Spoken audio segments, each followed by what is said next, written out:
Hi, I'm Christy Herselman. Welcome to session 2 of the Gender Project. So what does this all mean? We've been talking about these different worldviews and how to live in a world where we think so differently to one another. But often it comes down to something as simple as, what do I call you?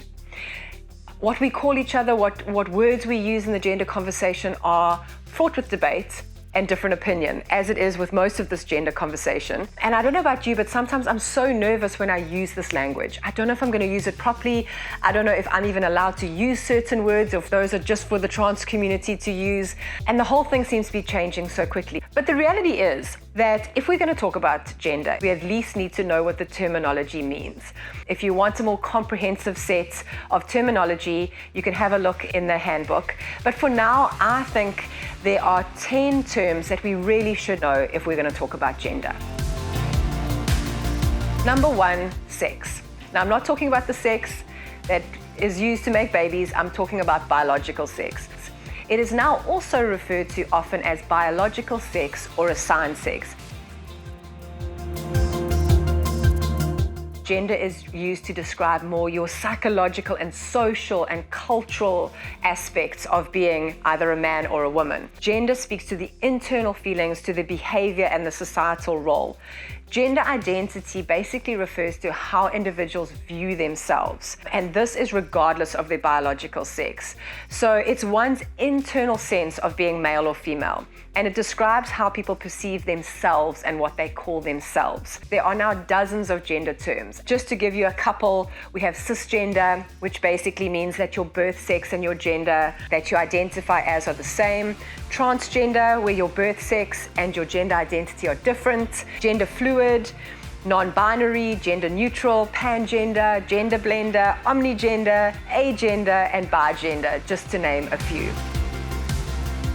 Number 3, gender conformity and gender non-conformity. So this is where things start to get a little complicated. Gender conformity, or cisgender, refers to those people like myself who are comfortable with their birth sex and feels that their birth sex is congruent with their gender identity and present themselves fairly consistently with that gender. Conversely, someone who has gender non-conformity refers to people who identify with their birth sex but frequently behave in a way that's associated with the opposite sex. So males who are maybe slightly more effeminate, women who are more masculine, and you have a gender expression that doesn't conform to gender norms. Gender dysphoria is a word that is thrown around a lot in the gender conversation, and one that's really, really important for us to understand. It is actually the current psychological term for those who are deeply distressed by cross-gender identification. So basically, this is a recognized psychological condition that is diagnosed where one has deep psychological pain resulting from an incongruency between birth sex and gender. This pain often starts when one is very young, usually by about the age of 4 or 5, and persists through someone's life, and actually it makes living in one's body very, very difficult. Someone with gender dysphoria, even having a shower, can cause deep distress because they feel like their body does not match who they truly are. Number 5, transitioning. This may be a word that you've heard a lot, and this basically refers to the process a person goes through to change their gender identification. And this can include the way they dress, the way they cut their hair, the name that they want to be called, and also can include hormones and all sorts of different kinds of surgery to align your body with your new gender identification. You'll often hear MTF, which is male to female transitioning, or FTM, which is a female to male transitioning. Number 6, transsexual. A transsexual person is someone who identifies as a gender which is the opposite or different to the biological sex and undergoes surgery so that the two will correspond more closely. These gender-affirming medical interventions include bottom surgery, which is an informal name for genital reassignment surgery, top surgery, an informal phrase to describe gender-affirming surgery of the chest, facial feminization or facial masculinization surgery, hormone replacement therapy, a hysterectomy for women, phalloplasty to construct a penis and a scrotum, or vaginalplasty, which is the construction of a vagina, a clitoris, and a labia.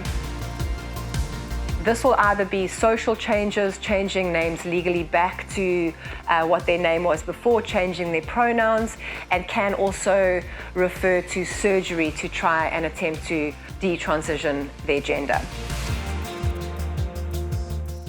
There is a lot of confusion around this term. This is the term for a congenital biological condition where a person is born with ambiguous or indeterminable genitalia. And there are a lot of variations of this, including differences in genitalia, chromosomes, gonads, internal sex organs, hormone production, and hormone response. About 1.7% of the world's population are intersex. Historically, what doctors would do with intersex babies was try to determine which the predominant sex was, and then do surgery on that child to help align them with that dominant sex. But there has been a move to change the medical interventions of intersex babies to possibly allow them to grow up and determine for themselves whether they want to be male, female, or remain intersex. Number 9, sexual orientation. Sexual orientation is not necessarily related to someone's gender identity. This refers to an individual's sexual, physical, or romantic attractions. I heard a YouTuber once describe it like this: your sexual orientation is who you go to bed with, and your gender is who you go to bed as. Examples of sexual orientation are heterosexual, homosexual, bisexual, pansexual, and asexual. Number 10, pronouns. Transgender people may choose to use pronouns that are different from the pronouns of their biological sex, but more aligned with the pronouns of their gender identity. For example, a transgender person may use the pronouns they and them rather than he or she because they feel that these gender-neutral pronouns feel more comfortable. A transgender woman may also choose to use she and they because they are not divested from their womanhood but feel like female pronouns do not fully tell the story of who they are. As we go into a bit of a discussion now, I'd love you to discuss this question. Do you put your preferred pronouns on your Instagram profile? If you do, why? If you don't, why have you decided not to?